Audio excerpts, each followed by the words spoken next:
Hi guys, welcome back to our new mini blog. তো first পার্টে যেমনটা বলেছিলাম কি আমরা সিটি সেন্টার 2-তে এসেছি এবং এখানে এসে দেখছিলাম T2 চাট ফেস্টিভ্যাল হচ্ছে সানডে স্পেশাল। তো অভি তো দেখে এক্সাইটেড হয়ে গেছিলো বিকজ ওর খুব চাট খেতে ভালো লাগে, পাপড়ি চাট, ভেলপুরি এইসব। বাট এগুলো খেলে তো লাঞ্চে পেট ভরবে না, তো তাই ওকে জোর করে আগে নিয়ে যায় ম্যাকডিতে, যেটা আমার বেস্ট জায়গা।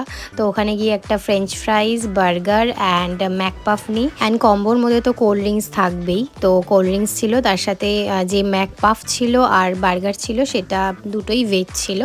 দেন খেয়ে দিয়ে তারপরে বেরোলাম। দেন গেলাম টিটুর চাট ফেস্টিভ্যালে, গিয়ে চাট হাউস থেকে একটা পাপড়ি চাট অর্ডার করলাম ওভির চয়েসে। আমার অতটা ভালো লাগে না।